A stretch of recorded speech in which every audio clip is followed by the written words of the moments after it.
So you're running out of closet space. The good news? You don't need to stop shopping. You just need to start selling with The RealReal.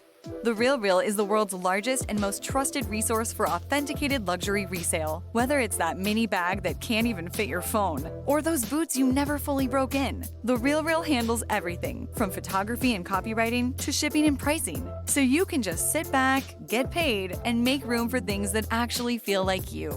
And with 10,000 plus new arrivals every single day from top designers like Prada, Celine, Louis Vuitton, and Loewe, all for up to 90% off retail, you're bound to find something perfectly on brand to fill that extra closet space with. Plus, right now, you can get an extra $100 to shop when you sell for the first time.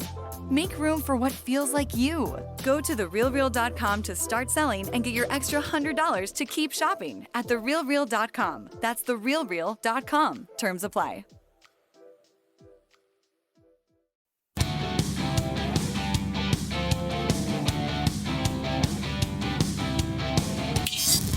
This is Follow the Money on VSiN. As I said, it is a very busy college basketball card coming up tonight, and our producer, Luke DeVasta, on the program today. There isn't a mic set up in the back, so tough for him to join us throughout the entire show. But he has put together something called The Angle in College Basketball. We'll talk about. There are two plays tonight, by the way, which we are going to get to eventually here in this segment. You'll find out what they are.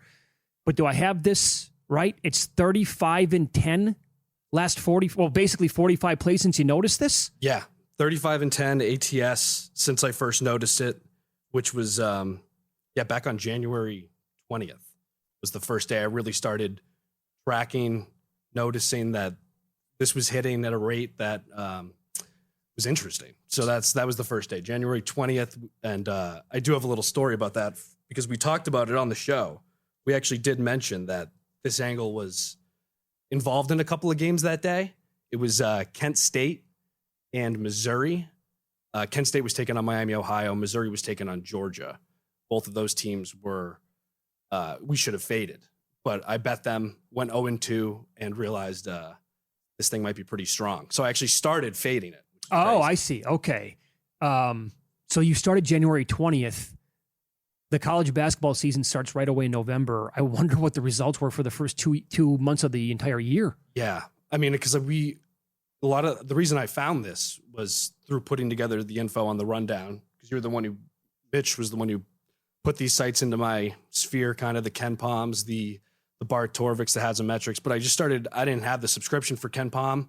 So I went Bart Torvik, Haslametrics, and Greg Peterson. Here at VSiN, yeah. Yep. And just kind of started plugging away with those. And I don't know if I just wasn't focused on anything in particular. We were kind of tracking, differences in lines, how many points away is a certain game. But the actual flipping of the favorite ended up being what has kind of been the most valuable. And it did take a while, though, to find it, but happy we did. Can you expand on what constitutes a play then? And what goes into everything? Yeah. So, and one other thing, too. 10 losses, 78% last 45 plays. 4 of the 10 losses were on one day. That was a busy Saturday, February 7th, went 4-4 ATS and all close losses. So it's been an incredible run. But define it, please. Yeah, so the angle essentially comes down to these three sites, Bart Torvik, Haslametrics, and then Greg Peterson here on VSiN. So 2 of those sites are free. One you're subscribing for here. But if those 3 sites say one team is favored, and you check the book and it has the opposite team favored, that's when you agree with these 3 sites. You take the dog at the book and roll from there. So that's why every single play we see is a dog. They can't be favorites. And every single one is obviously close to 1.5, 2.5, 3.5, because you're able to flip the line that way. Now, how about that? After what we've discussed for 2 weeks straight, 3 weeks about the false favorite, 8 straight angle plays have been plus 1.5. It's insane. Yeah. And you've cashed 6 in a row now. Plus 1.5 over the weekend. Oh, yeah. Over the weekend, it was 6-0. Yes. 6-0. And every game was 1.5. And Yes. what do you have here? 6 of the last 7 losses were all super tight games and lost by 3 points against the spread? Yeah. So 6 of the last 7, all exactly 3-point losses. So all by 1.5 on the spread, all coming down to that last possession. I think going back, I I can only recall like one or two blowouts. There was a blowout like a month ago, Cal Poly. I had one night and there was just no chance for them the entire game. But yeah, everything else is either insanely close loss, heartbreaking, devastating, bad beat comeback like we had with Holy Cross. Holy 19. Cross was up by 19 at Insane. halftime, catching points, and they lost. And but yeah, everything else, it's just like these games almost have it's weird to say, but like each game almost has a similar pattern to the others in the sense of it's like it's a strong run typically for the team I'm betting on early, Yeah. and then right. they kind of fade. There's been some comebacks too. We had Lehigh come back against BU over the weekend. But yeah, it's crazy. Good observation. Good for an in-play angle too. Mm-hmm. As our side is usually off to a nice lead. Yep. So have you noticed, though, in all these winners, how many of those are actually close games? Because the market is telling you like it's supposed to be a close game overall, whether or not it's the actual betting number that you're getting or the projection sites, right? Like it's pretty close. Like this is not, again, you're not trying to find if Torvik, Peterson, and Haslam have a game all at like -9 and the market is -2. That's not what the story is here. You're all, it's the wrong favorite, basically, is what the angle comes down to. Have you noticed that are these dogs typically winning overall in easy fashion, or have you had a lot of close games as well with the winners? Yeah, I mean, I've only actually needed the hook a couple of times. I think it was like January 23rd, Buffalo. I had them +2.5. They needed a last second shot against UMass to cover. They lost. But yeah, I mean, I don't know if I have an exact number on that, but it seems to be most of them are, if they're winning, you're pretty set towards end of game. Like I said, a couple of bad beats, a couple devastating losses. But yeah, for the most part, it's not super close. It's not blowouts, but it's not overly close either. I'm not totally sweating every single one to the bitter end. Yep. Follow Luke on X, by the way, at Luke DIV. He tweets out all these plays when he notices them. Again, he uses 3 different sites. And if they all have one team favored, but the betting number is the exact opposite, that means fire on the underdog here. Or I should say, if the betting market has a team favored and all 3 other sites have that team flipped, there you go, 35 and 10, 45 plays since he documented this at 78%. Unfortunately, the way that you and I were talking about this before we came out here in this segment, we're probably not going to have a lot of games on a daily basis, even though the schedule is going to have a ton of games moving forward into the March Madness, just because as numbers get tighter, it feels like you're not going to have 2, 3, 4, 5 every single night, you think? Yeah. I mean, it seemed that way. And like another thing, when I was checking back, going through this, just looking at these spreads, we've been talking about the 1.5, and it's mostly 1.5 now. But early in the year, we had, earlier a month ago, we had 2.5s, 3.5s, 4.5s. On January 24th, I bet UCF +2.5. They were favored, or should have been favored, against, I think it was Colorado. And that line moved to +4.5. So I hit it again, and they won outright. Like it's so even going against the line movement has been crazy. But yeah, lately it's all these 1.5s. I think it's just the books without football on. They're maybe a little more focused on some of these games in college basketball. And yeah, I hope we're loaded for like the first few days of the mid-major conference tournaments. Yes. Because I think when we get to March, there's so few games. They're going to be locked in on everything. But yeah, I really think some of these like Patriot League first rounds, like all these types of smaller conferences, I think we could see some stuff. All right, what's fits the angle today? So today we've got one at 4:00. It is Charlotte taking on North Texas. Charlotte +1.5, and I believe every site had them around 2 or a 2.5 point favorite against North Texas tonight. So that's at 4:00 Pacific, 7:00 Eastern. That's play number 1. And you can still find, looking at the screen right now, you can, with various juice, but you can still find 1.5 out there. Some books actually have Charlotte now the favorite, but yeah, if you can still find 1.5 right now with Charlotte, that would qualify as a play, obviously. And then the second one tonight, we have in the late window, 8 Pacific, 11 Eastern, we're going with Loyola Marymount over Washington State. I believe they are still a +1.5 at most books, and that'll be tipping off, 8:00 Pacific, get them plus the 1.5. I mean, like I said, there's only been a couple of times this thing's gotten hooked, so money line just as, maybe just as valuable. About that. You're going to hate yourself. Hate yourself. It falls 1. That can happen. It can. Fair enough. Yeah. Well, how about tomorrow? So for tomorrow, I don't have anything just yet because some of these lines are still popping out. But what I've done is I've checked on. It's super easy to check on Bart Torvik's website. You can sort the games by line, so that kind of gives me those handful of games with the tight spreads. The best one I see, honestly, right now, and again, it's not official yet. We have to wait and see what the line is going to be. It looks like it's going to be Eastern Washington against Northern Colorado tomorrow. If Eastern Washington's posted as a dog, we're going to be betting them. That is one of those. And I think I don't know if it's posted anywhere yet, but Wager Talk says pick at the moment. Okay. So, Well, great job by you. Again, All follow right. Luke on X. He's at Luke DIV, Delta India Victor, on Twitter. Phenomenal job overall. Have you upped the size of your bets at all since it really got hot? I swear the one time I did, I think it was that 4-4 weekend. Yeah. I swear it was. Yeah. Like, it was just, I was like, we got so much here. Plus, you're on a 6-game winning streak, so you're probably concerned about tonight, too. Oh, sure. Yep. Yeah. Tonight And will you be come on air and, put it out there for Yeah. everybody. The kibosh has been put on it for sure. Yeah. So no, I'm trying to keep it consistent, and it's genuinely been a fantastic just lesson in patience for me. I'm super impatient with a lot of stuff, so it's like just locking into these few games when they pop up and hold off otherwise. Yeah, I mean, because you've been texting me, we've been DMing, I've been, I set your Twitter to my alerts as well, and I'm like, God, I gotta go, and I don't. I have not gone. It's been the same exact unit every single time. these are trash games, too. I love it. That's Let's get that's down what makes in it even better. Let's get down in the weeds. I know. It's beautiful. Let's hit a 2-0 tonight, huh? That'd be nice. Thanks, Luke. Win lose up next. 2 huge jackpots hit at Circa here yesterday. Paulie details coming up.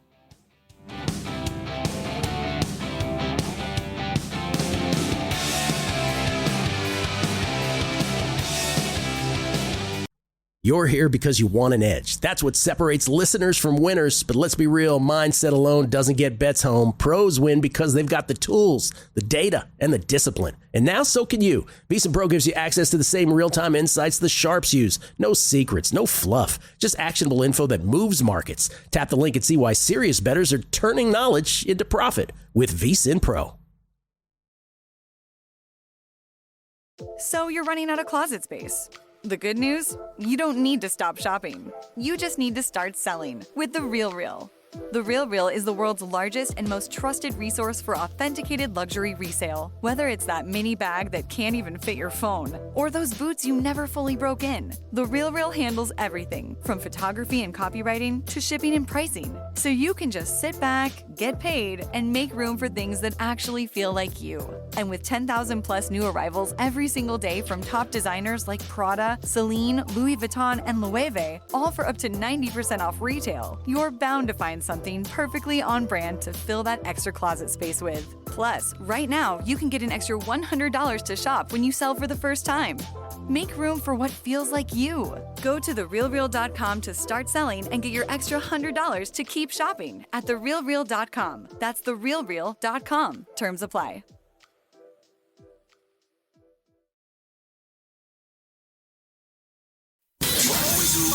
Follow the money. That's what I always say. You always follow the money. Yeah. This is Follow the Money with Mitch Moss and Paulie Howard on VSiN. Thanks for checking in today, watching on YouTube TV. Thanks for listening on SiriusXM channel 158, iHeartRadio, TuneIn Radio, or any of our great affiliates. Coming up in this hour, Mike Palm's going to join us, VP of this great property, in 15 minutes. Hardcore hockey breakdown, post-Olympics, and we'll get into the card tonight, betting angles and individual cards, who's playing, who's not. And right now we go out to the Progressive guest line as a longtime listener to the show, friend of the program, TMI Ozzy from Dallas joins the program now. Ozzy, good to talk to you today. How are you, my man? Doing wonderful. Good morning, gentlemen. How y'all doing? Doing really well. Back at you. And you're coming on today for many reasons, but one of which is this is the 1-year anniversary of your appearance on the show after you hit Joe Highsmith at this golf event a year ago at 950 to 1. When did you take us through this now? When did you bet him last year? Why did you bet him? And take us through the entire process here of it. Let me do that. I heard y'all talking about this yesterday. Okay, so Saturday morning, after 2 rounds were completed, I'm I'll just, if I do a little TMI, just let me know. I'll live up to my name. Okay, so I'm sitting on the sofa getting ready to go to work. I'm watching the Golf Channel. They show a golfer makes a 30-foot putt or so to make the cut. And I'm thinking to myself, well, crap, the guys that I had bet on there, they didn't make the cut or they're out of it pretty much. So I said, let me look at this guy's odds. So I looked at his odds, and it was Joe Highsmith. I looked it up Saturday morning. 2 rounds were completed, obviously. And it was, I think you got it, 950 something to 1. And I looked, I said, well, let me look. And I remember Jake Knapp shot a 59 and that's didn't right. know how on Thursday, he had a pretty good lead. He had an okay day Friday, but it was a pretty good lead. He was 12 or 13. He was in last place, just shot going into Saturday, 12 or 13 off the lead. So I looked at it, 95,000. I saw a couple other golfers that were in the same position. They were, Highsmith was 950 to 1. The other ones were 450 to 1. I'm like, well, we'll see what happens. So I put I remember I put $100 in there to win $95,000. I took it out. I said, I'd be so mad if he won. I've never bet just $100 on anything. I don't know how that sounds, but that's pretty true. And I said, let me put $200 on there. So I put the 200 on there. And I also did hear that there was going to be the wind. It was going to be pretty windy later on in the day. Maybe the guys early on are going to have a better time of it. So who knows, and I don't think anything else about it. I bet 3 golfers and Highsmith was one of them, $200 on each one. And Highsmith was the highest payback on it as well. And middle of the day, I remember on Saturday, I am at the office and watching basketball at the office. It was in March. And one of my guys asked me, hey, who's won the golf tournament? Completely forgot I did the bet. Not who thinks they're going to win that, okay? Or even be in the money. So he said, hey, put it on golf. So I put it on the golf, and I see this name on the first page of the leaderboard on TV, and it was Joe Highsmith. And I actually forgot who I bet on. I couldn't remember his name. Remember the names, obviously. Mm-hmm. I never heard of Joe Highsmith.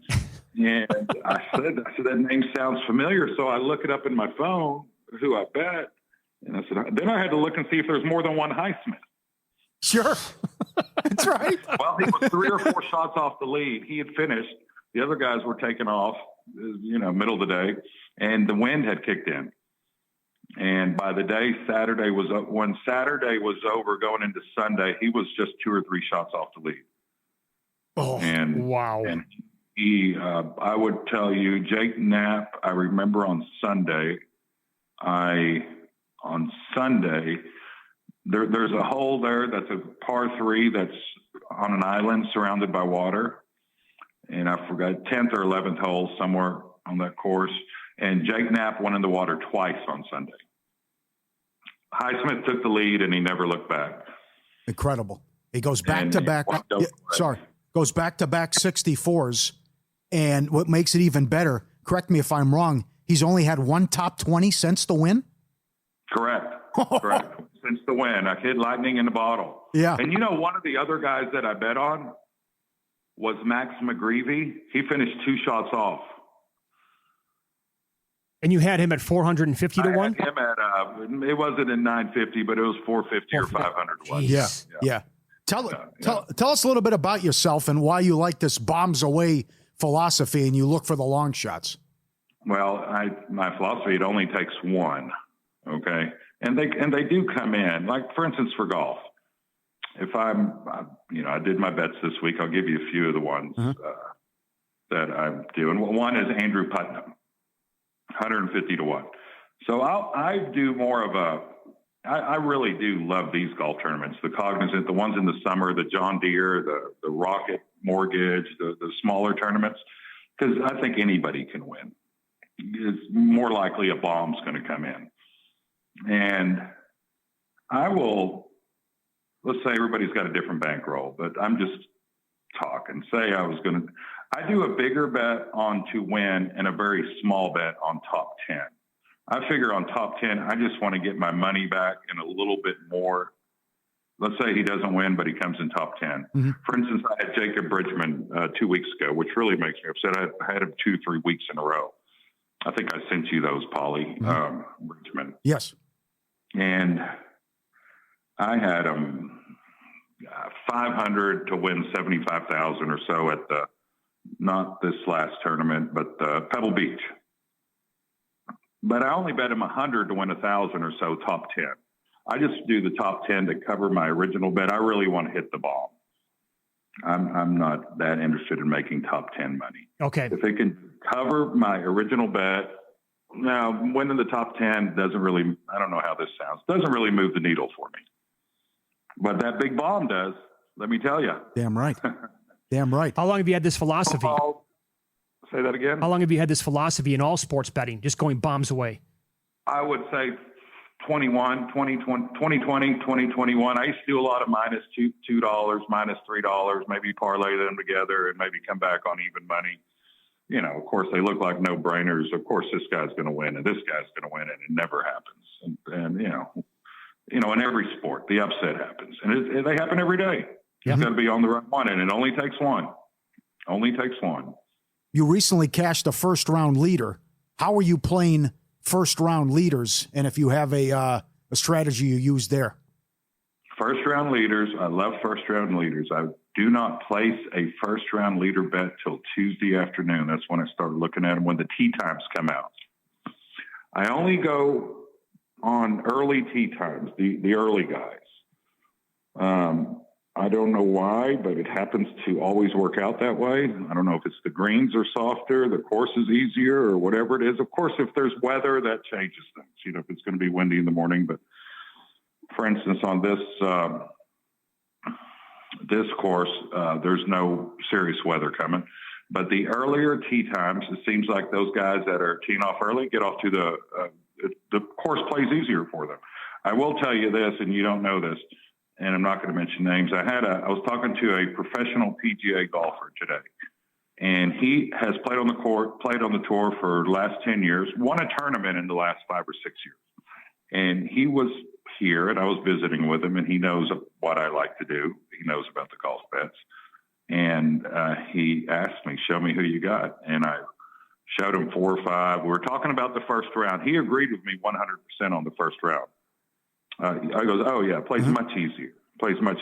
He goes, the greens are softer. Everything's much easier. And I showed him the guys I like to win the tournament. One of my main guys I have is Andrew Putnam at 150 to 1. And he goes, I really like him. He goes, he's the best putter that's playing this week. And that's one thing I always look at, who can putt. That's why it made me so mad. I've been on Bridgman for 2 or 3 weeks, and I jumped off him last week. But been on him for 2-3 weeks. But Putnam is, by stats and then hearing my friend talk to me today, that by far the best golfer that is best putter that is playing this week. Of course, anything can happen. Okay. So are you, and we have like a minute left here, Ozzie. Could talk to you all day. Are you strictly bombs away? Or for example, come Masters time, let's say Rahm or DeChambeau are scorching hot at Live and you can get them at 14, 18 to 1. Will you just say, I've had a good year? You don't want, you won't put like 5,000 on them. You want nothing to do with them. I want the bomb. Okay. I want the bomb. Yes. Just love it. Everything, whether it's slot machines or, football, all the sports, including golf. I want the bombs away. Bombs away with Ozzie, guys. Every Friday, we'll make it happen. That's good. We'll make it happen. So you're up then, still based on this bet from last year for full season to date, yeah? I had a real good spring and summer, up quite a bit. And I had a real good football season where I was up as well. I mean, I've sent y'all some of my football ones. I know we don't have much time, but you've seen the touchdowns and anytime touchdowns, the 30 to 1s, 20 to 1s. And I think Paulie knows this, Mitch, you too. When I bet a guy to score 1 touchdown, I always back it up to score 2. You never know that guy to score 2. That's when the real party happens, when he scores 2. That's right. That's right. Cam Hayward, 30-1 I love anytime. that backup tight end. Paulie, the backup loves it. tight end. Yeah. Yep. There you go. All right, pal. Quarterbacks, backup tight ends. Thank you. Thanks, Ozzy. All right. Thank you, guys. Good job. That's going to be once a week. Bombs away with Ozzy. I think we've got to do it. Yes. Betting angles tonight, NHL. Mike Palm coming up next.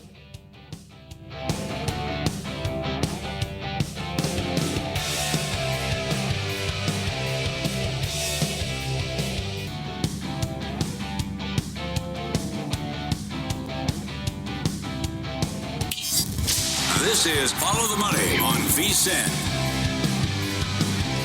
Wednesdays with the Maestro. Mike Palm is the VP of Circa Las Vegas, along with the Golden Gate and the D. It's been, 3 weeks, my man? How are you? Well, it's been 3 weeks since I've seen you. Right. I did stop by. I figured. With Stormy and JVT. But yeah, I missed you guys after Super Bowl. I know you took a Caribbean. First time in my life I've ever been down there. How was it? I've never been. Well, first of all, the water is unbelievable. Yes, it warmer is. than the Pacific Ocean. Is it nicer than the water at Stadium Swim, though? That's filtered every 50 minutes, completely filtered. I would say unlikely. But my first time ever in the Bahamas. Yeah. And the Atlantis. Now, again, I'm not a world traveler. The Atlantis is by far and away the biggest resort I've ever seen in person in my life. And I've heard Baha Mar is actually bigger than that. But I didn't go there, so I don't know. How was the food? Here's the thing. That's the one thing that my wife and I wanted to do, but we didn't make it happen. We never took like a cab or any shuttle to get off property to go and get some real Bohemian like style food. That's what I figured that you guys would want to do. Take a few excursions to test out the local food. Yep. We didn't do that. Yeah. We did, though, take little Sebastian out to the pig island so he can go swimming with the pigs and you can feed him apples and bottles of milk. Oh, one of the highlights I've ever seen in my entire life. It's incredible. Every time I saw a photo or video of Baby Bash, he was surrounded by tens. It was unbelievable. So how about this? Let me brag about my little boy for a second here. It's incredible how he has a knack to win women over. And he's not even 2 years old. Like all of Lorraine's friends are good looking. They all, whatever. So we're at this, we're off this island. You can't even walk to the place. It's a floating restaurant and bar, right? And people are speaking all sorts of different languages. We come up there, they're playing great music. He's dancing around. You can ask my wife, I swear to God, there are 3 young Portuguese women who come up. And they're all roughly, I'm going to say early 20s, right? If I told you right now that they were going to kidnap Sebastian, they were absolutely in love with him. He went over and gave them all hugs. They wanted more hugs. And then he would walk away and come over to me and he does this thing where he parties and raises the roof. He's like going, we got video, you know? Yeah. And then I'm taking him out on the dock. All 3 of these girls, they never even had a drink or anything. They only wanted to be around Sebastian. Before they left, they made it a point to come over to him again and give him bigger hugs and then made sure they said goodbye to him. Our entire party's like, what is happening right now? A wingman. Yeah. Yeah. It's like a dog. Great job. Yeah. So anyway, Good. How was he on the flight? relatively probably B plus, A minus. Really? Yeah. Yeah. That's a big one. Good job. We're going to go hardcore hockey here. Definitely coming up with the full schedule of games with Mike. You know that you love the sport, obviously. What angles do you have, do you think, overall? Well, generally speaking. I think, the folks that were over there at Italy are exhausted. And then the Canadians got back to Toronto on Monday. The Americans flew to Miami, and then some went to the State of the Union. These guys they're not going to be playing or mailing it in for a few games. Remember the angle when they take their 10-game break, when they had that sliding 10-game break? Those teams that had already gotten a few games under their legs against the teams that hadn't was a big angle. I'm going to be playing when there's a disparity of Olympians of 3 or more. I think you have to play on the team that had the fewer Olympians. I think that's got to be the formula for at least through Saturday. So you're going to go not tonight, not just tonight, tomorrow night, but tonight beyond and that. tomorrow night. I think. How about the rest angle, though? At least I was playing. I've been playing the last couple of weeks. You haven't. How about the travel, though, Paul? They've gone through a lot here. Okay. My next biggest angle is the Russians are coming. Certainly these Russians would believe if they had the team, they would have been the favorite even over Canada in the Olympics, right? I would think that they think they have a lot to prove coming out here, and I would look at individual player props on the Russian players in the next few days. Including tonight? I have a few tonight. Let's dive into that then. I have a few tonight. Overall, and the ratings are off the charts. NBC and Peacock released that yesterday. But because of the 5 a.m. Pacific time start, we talked to Thomas Gable from the East Coast. He said it was good, but they're at 8 o'clock 3 hours later. Here, what was it like? Look at Bar Canada. Bar Canada closes at like 1 a.m. and reopens at 8. Specifically, people were calling saying, we want to come watch it at Bar Canada. There was a group that had 30 that said it. So we decided to open Bar Canada at 4:30. Bar Canada had 120 people at it.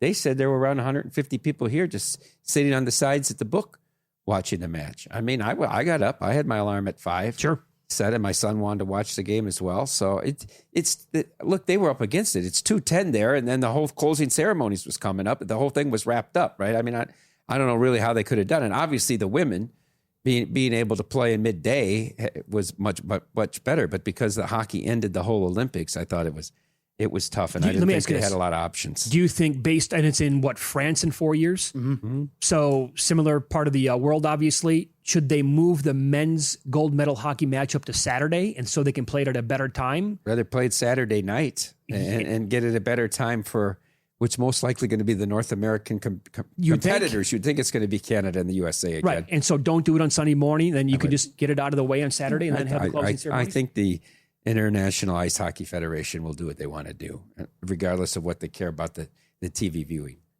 or fairness of MVP, but we'll get into that later. Yeah, you're going to have that coming up, and You Can't Be Serious in about 25 minutes. Overall, what was your impression of that gold medal game, by the way? Well, overall, my impression of the Olympics was off the charts, both men's and women's. I have to be honest with you, I don't know if I can go back to club hockey. I just don't know if I can tolerate the NHL now. I'm being a little facetious. Wasn't it incredible, Paul? The whole Olympics? It always delivers. 3 out of the 4 quarterfinals went to OT. Yep. Canada got themselves in trouble in almost every game, right? I mean, they were the cardiac Habs, or however you want to call it. Jeff Davis was right. They never played the part or looked like the power rating that we gave them. That's true. That is beyond true. the first games, right? Yep. Beyond the very first initial games, they did not play the part of the dominant team. Do you think there's an angle where Canadian players could still be hung over from that loss, and you would not want to be on their player props, or maybe if you want to look at teams with the most Canadian Olympians, maybe you want to fade them when they're playing because they're still a little bit dejected. Maybe early. Maybe this is hard emotionally for them. And then you see Cooper's father died. John Cooper's father died. So he's going to be away from Tampa's kind of in a tough spot, and then to be such a huge favorite tonight. So he's going to be away from the team for 2 games. It's interesting because I heard on Toronto radio this morning, they were talking about, for Americans, winning that gold medal might be more important than winning a Stanley Cup. But for Canadian players, winning the cup would be more important than winning the gold, although it was certainly a shot to them because it's their sport that they lost to them. But there's still the focus as a Canadian players to win a Stanley Cup. It was a conversation. I don't know if I agree with. I would say I thought it'd be either vice side of it. versa. No, Canada's got to win a cup. This is embarrassing. Yeah. Oh, you mean a team from Canada, not Canadian players. I got you. Yeah. Okay. How about the angle where you expect rust, which leads to goals? Because you're a round robin guy. And I'm not playing unders tonight, I'll tell you that Okay, much. there you go. So you could go goal in the first 10 in the New Jersey game, the Washington game, the Tampa game, the Dallas game, and we know how deadly Anaheim's been. We could close out with Anaheim. I can actually see Vegas, LA lower scoring, but we got backup goalies in Vancouver. But how about a round robin goal in the first 10? If there's a mistake right away. Not a bad idea. Yeah? Okay. But you would typically play unders in this spot, but you're not going to do it this year. But listen, if you're tired, or if if you're playing and you're tired, that does not lead to defense and getting back, okay, and a disciplined style. But most of these guys are not going to be playing, right? None of the goalies that are over there are going to be playing. If you look at who's been listed so far, a lot of these guys are taking 1 or 2 games off, or they're just not going to be ready to play. Yeah. That's really not a big surprise. But with Hellebuck, and they're kind of out of it anyway, did you think that he would maybe want to get back into the action tonight? He's not going to, but... No, Comrie. I knew Comrie. You could bet on that it was going to be Comrie there. He played 5 games. He only got 1 game off. If you're Hellebuck, you just I would just enjoy this for the next week. Yeah, in the next week. He just got a presidential medal. No kidding. Yeah, he gets the show. They got the medal for that. He got the medal. What if it was last year, though, in the standings? Well, it's different when they're going for first place and home ice and all that, what they were doing. Here's a couple of things I would think in general. Edmonton needs a goalie still, right? I would think that they're calling St. Louis and Doug Armstrong, and talking about Bennington. I haven't heard this name come up. Bobrovsky's contract ends in Florida after this year. He's looking for another deal with the Panthers. I don't think they want to pay him. I wonder if Edmonton would go get Bobrovsky if Florida would be willing to deal him. Now, obviously, if they'd have kept Spencer Knight, that's a whole different issue. But they've got to go and they've got to make a move somewhere. Crosby out for a month. Say goodbye to the Penguins. Yeah. No playoffs there. Rantanen is a huge loss for the Stars. Mm-hmm. We knew we'd be talking about injuries here. And take a look at the Kings. I know John Davis does not think they're a very good team. They've got the easiest schedule the rest of the way out. I think the Kings are definitely a playoff team. You do? Okay. We'll expand on that game. Yeah. Todd Furman came on with Money Moves earlier today before we were popping on the air. And I believe that he said, surprising to him, the number's not closer to $2 tonight on the Kings. It's hard for a number to get that high against the Knights, though. Yeah. I mean, just because they take a lot of money in the market here. And it's Forsberg, right? It's not Kemper. Kemper's coming off the travel. So it's Aiden Hill and Forsberg. I get it. I think it's about right. I make this game about $1.55 or $1.60. So it's closer. Okay. Yeah. All right. So we want to get more takeaways from Mike Palm, and we'll go diving into tonight's schedule. 8 games on the board overall. We'll find out his approach to betting it with those player props that he mentioned coming up on Follow the Money. It's VSiN, the Sports Betting Network.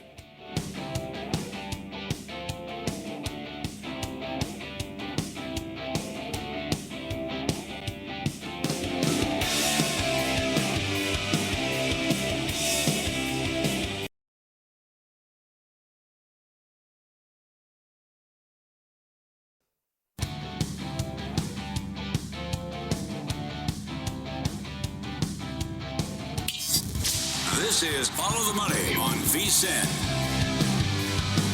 Welcome back. Okay, let's get some hardcore college hoops bets tonight. And also, the contest here at Circa and on VSiN kicks up again this weekend. Matt Youmans joins the program now on the Progressive Guest Line.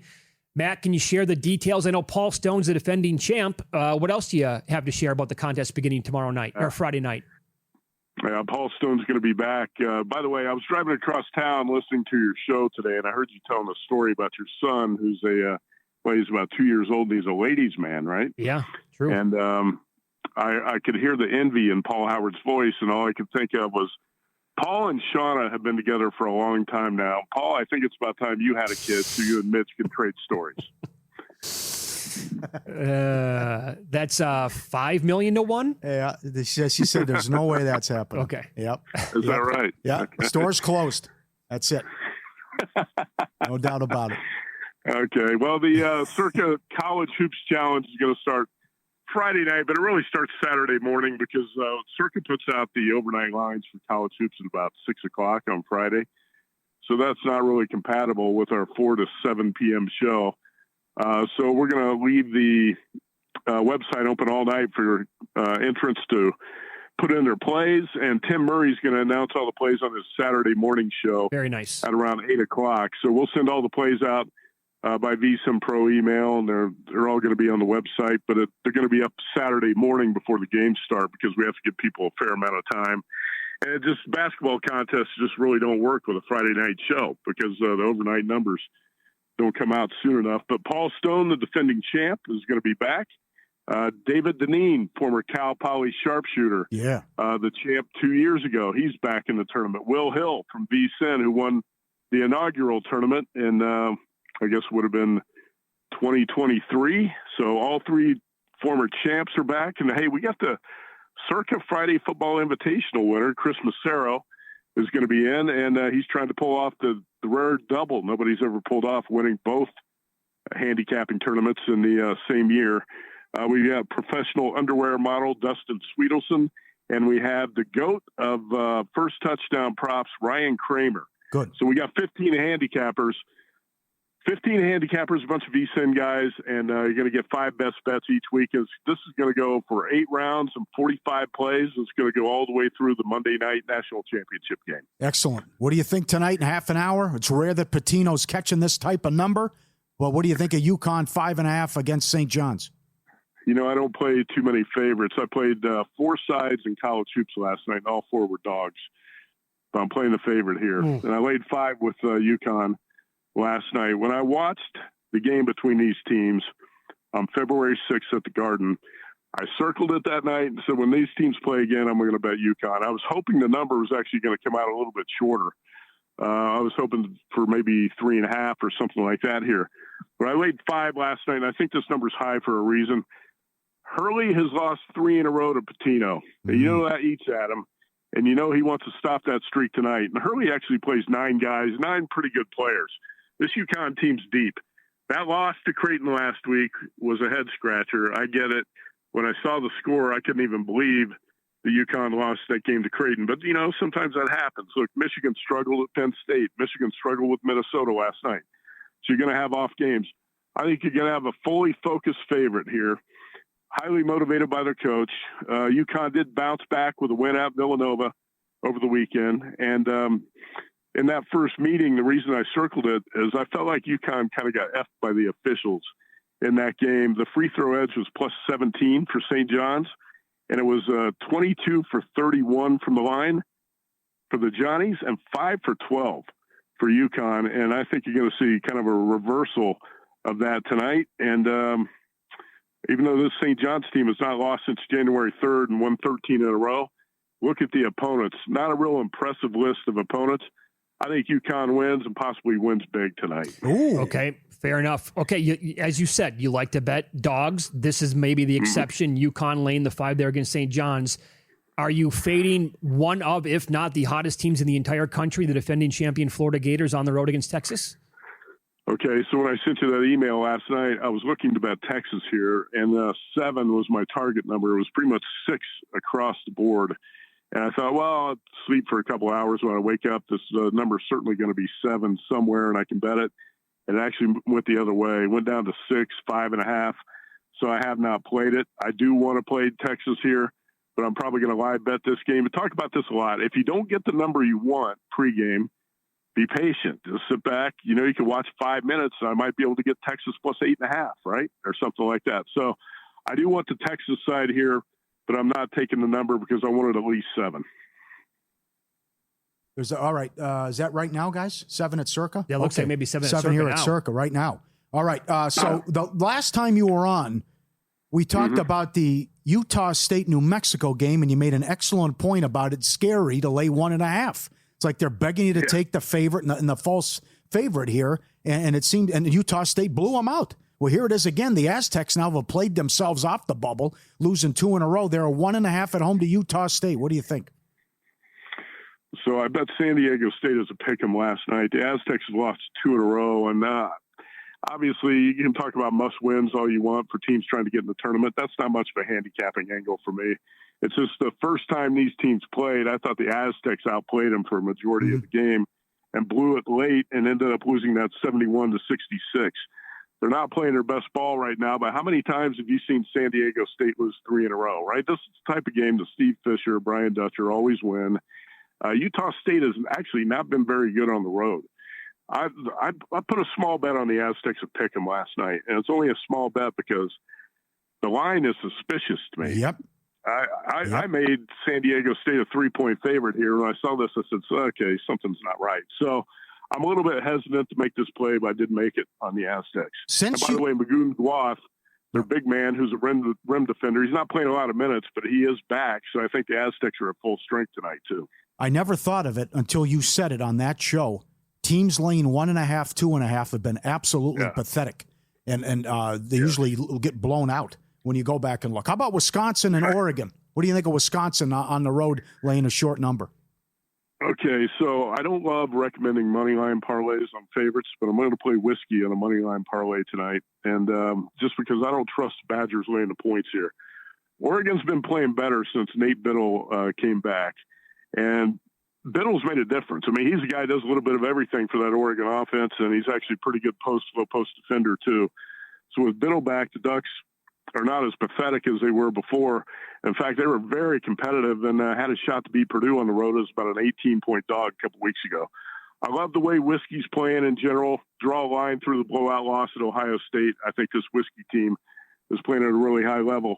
Probably gets the win tonight, but I just don't want to lay the points. So if you're looking for some other favorites on the card to match it up with, I played Grand Canyon and Iowa. And these numbers, the Iowa number has gone up a little bit. It was 6 overnight. I think it's when I left home, I think it was around 7 or 7.5. But Iowa's not going to lose to Ohio State tonight. Grand Canyon is not going to lose to UNLV. So take that for what it's worth. If you like putting together favorites, I know sharp. It's not the sharpest way to bet all the time, but sometimes if you like favorites and you want to pair a couple up on a money line parlay, Grand Canyon and Iowa would be a couple good ones tonight. And maybe you throw whiskey on there with UConn or something like that. Okay, very good. A couple of minutes left here. Matt Youmans, our guest, Progressive Guest Line. Who do you like? Who are you going to go to war with this week, beginning tomorrow now at the Cognizant Classic on the PGA Tour? Okay, I'll tell you that. By the way, you said Texas is a +7 now. Is that everywhere, or is it just at Circa? That was at Circa on the screen. I'll look here while you're talking about the PGA. Okay. All right, so the Cognizant Classic in South Florida is definitely not one of the marquee events. In fact, the West Coast Swing on the PGA Tour is my favorite time of year to bet golf. You go to Florida, it's a little bit tougher to handicap, and in fact, most of the top players are not in this tournament. But Shane Lowry is in this tournament, so I'm going to take the Fat Irishman here.